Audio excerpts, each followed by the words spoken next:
You don't know my voice, but as a listener to this show, you know my work, as you'll soon see. I'm filling in today for Bryan while he's ill, but we're not going to miss a beat. Today, you learn how to confirm beyond any shadow of a doubt that the latest, greatest self-directed retirement account strategies you're hearing about are officially kosher with the IRS before you ever take the plunge. I'm Carole Ellis. This is episode 132.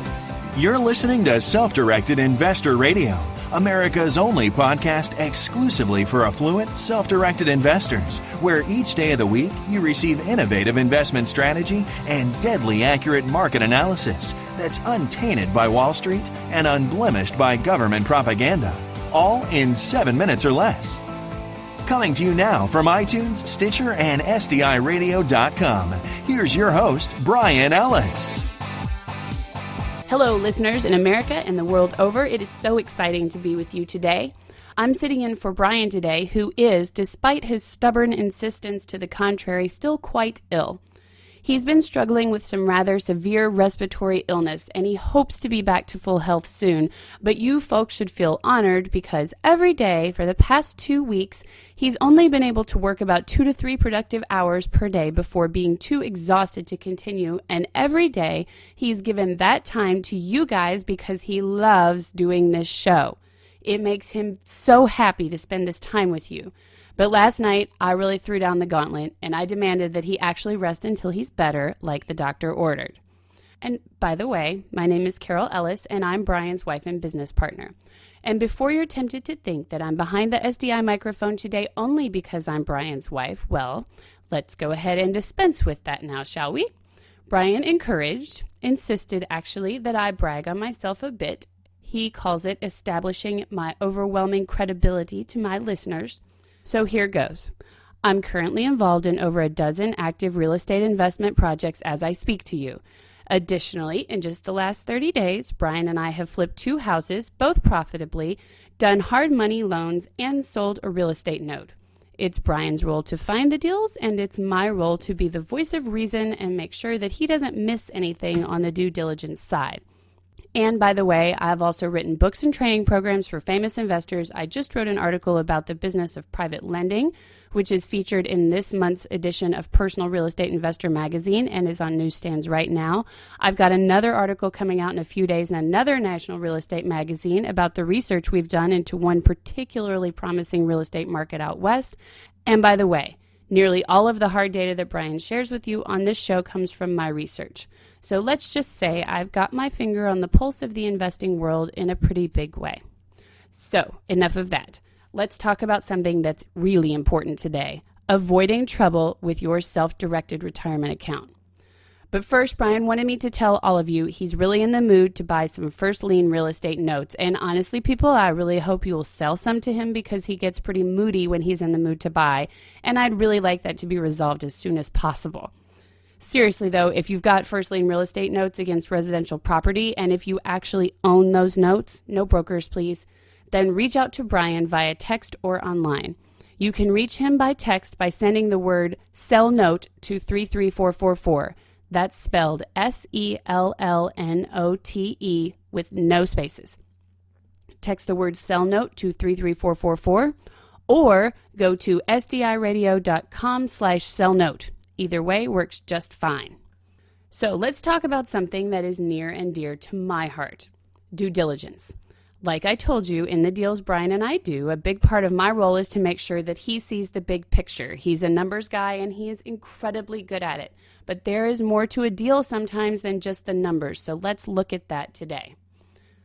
When it comes to self-directed retirement accounts, it feels like the sky is the limit because the tax advantages one receives through them can be so large, and there are so few practical limits to how one can invest their capital. But even though those limits are few, they are very important, and those limits sometimes conflict with the creativity of you people as self-directed investors. I hear Bryan talking all the time about the wildly imaginative ideas some of you come up with for making profits through your self-directed IRAs and 401ks. And wow, there are some really smart people who listen to this show. But here is the thing. With self-directed IRAs, it is very nearly true that the sky is the limit in terms of the kind of investment strategies you can use, but it turns out there is another limit too, the foundation. And what I mean is this. The foundation of every self-directed IRA or 401k investment is the law. You see, while there aren't a lot of restrictions, there are some, and they are very important. To run afoul of those restrictions can be a very, very bad thing. You've heard Bryan talking about the issue of prohibited transactions, a circumstance in which you unintentionally break one of the rules concerning IRAs or 401ks, and the ramifications are staggering and scary. It's very plausible, normal even, for a very substantial portion of your portfolio to be absolutely destroyed by taxes, penalties, and interest as a result of a prohibited transaction, and there is no easy way to fix them. So what can you do to avoid that fate? 2 things. One of them is never do the obvious things. Don't do anything with your IRA or 401k that will benefit you or your lineal family members in any way. Don't borrow money from your IRA. Don't treat your IRA like your personal bank account. You know, the basic stuff.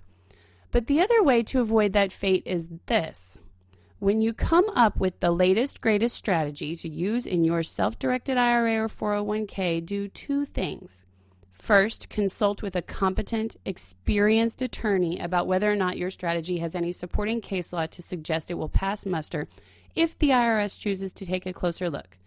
And second, if there is not clear case law to support your concept, that doesn't mean you shouldn't use the strategy, but it does mean you should seriously consider the next step, a private letter ruling. A private letter ruling is when your attorney provides information to the IRS about the strategy you're considering in advance of your use of that strategy. The IRS takes a look at it and gives you their impression about your idea's level of compliance with the law. In most cases, doing this results in having a very, very clear indicator of whether the concept you're considering is legally solid from a tax perspective. And furthermore, doing so makes it virtually impossible for the IRS or anyone else to ever suggest that your strategy was intended to be fraudulent or abusive in any way. After all, you sought official clearance ahead of time. Getting a private letter ruling can take time and cost some money, but it could easily be worthwhile because remember, if you commit a prohibited transaction, the real problem there is it usually takes several years before you and the IRS realize you've done so. When they do, they start the meter running on taxes, penalties, and interest as of January 1 of the year you committed the error. And the effects of those mounting taxes, penalties, and interest can be staggering, literally wiping out much or all of your entire IRA.